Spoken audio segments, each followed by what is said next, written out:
wish we'd stayed. But I understand why we left.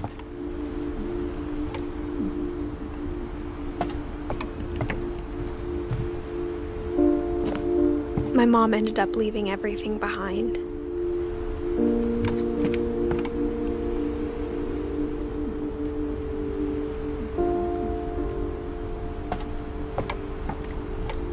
What happened that night had been coming for a long time. Maybe it should have come sooner.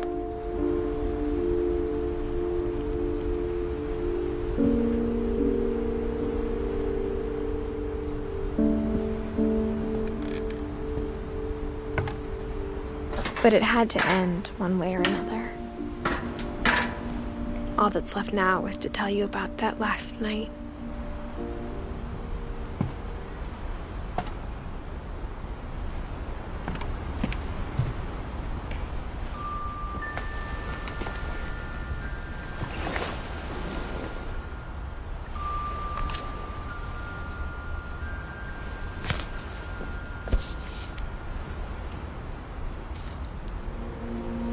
That whole last day, Edie just watched us pack and didn't say a word.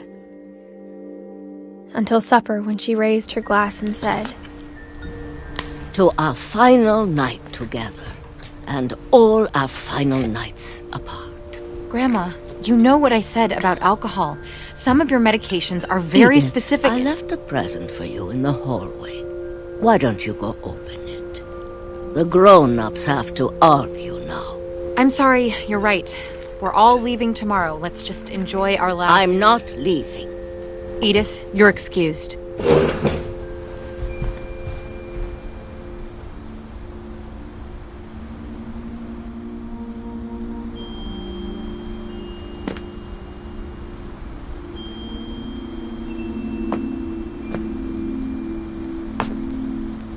The power had been shut off that morning, but Edie always had plenty of candles.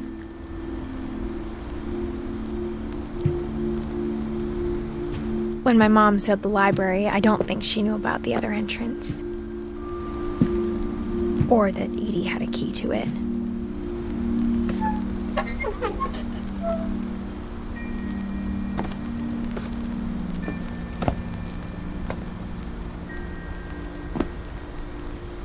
That thing you're afraid of isn't going to end when you leave the house. Edith has a right to know these stories. My children are dead because of your stories! I think it's best if Edith and I leave tonight.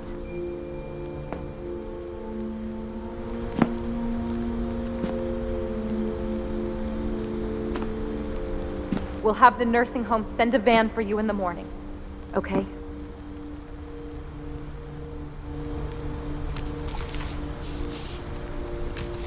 Dear Edith, there's so many stories I wish I could tell you, but there's only time for one. This is about what happened on the night you were born. That night, the tide went way, way out.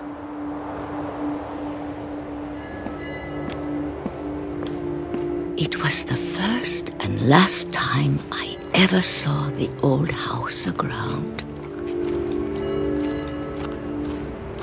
There'd been an earthquake out in the middle of the ocean. They called it the lowest tide in 1,000 years. God, it smelled awful. You know, I've seen that house every day of my life.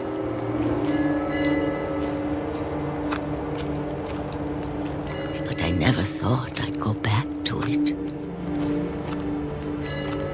When the fog rolled in, I lost my way.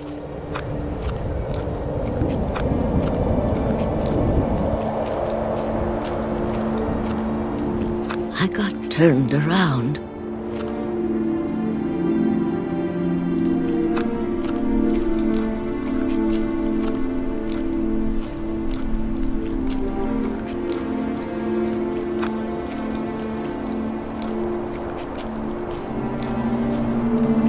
For a while, I wondered.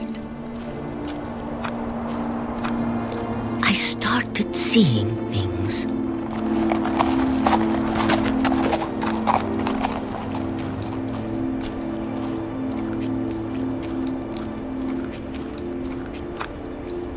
things I'd forgotten had ever existed.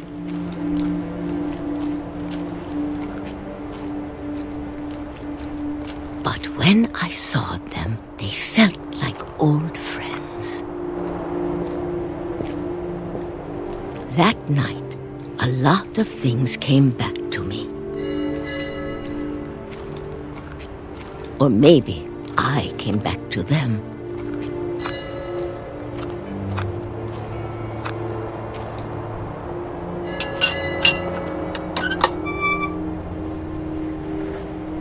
Things I can't explain, but that I need you to try and... Edith, what are you doing in here? It's mine. Edith! Mom, you're gonna rip it! Let go! I kicked and screamed, but Mom dragged me to the car. I never saw Great-Grandma Edie again. The next morning, the van came to pick her up, but she was already gone. After that, we moved around a lot.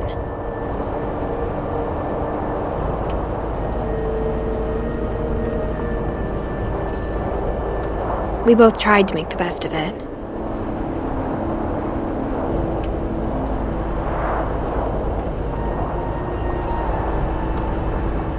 A few years went by.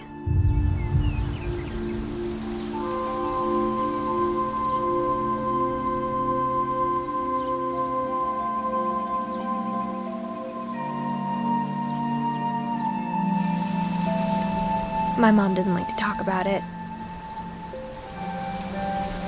but she started getting sick a lot. The rest happened pretty quickly.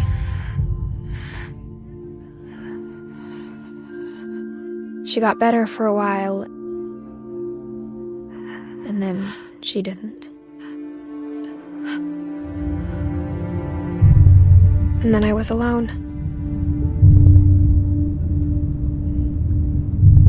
The last Finch left alive.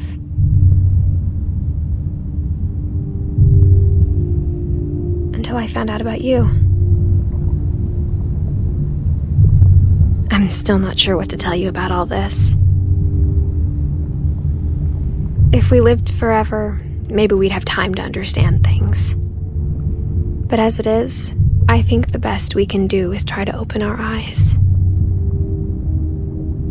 And appreciate how strange and brief all of this is. This journal was supposed to be for you. But now I hope you'll never see it. I just want to meet you and tell you all these stories myself. But I guess if you're reading this now, things didn't work out that way.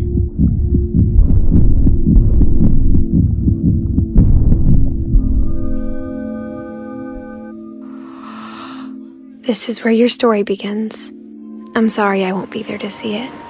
It's a lot to ask, but I don't want you to be sad that I'm gone. I want you to be amazed that any of us ever had a chance to be here at all. Good luck.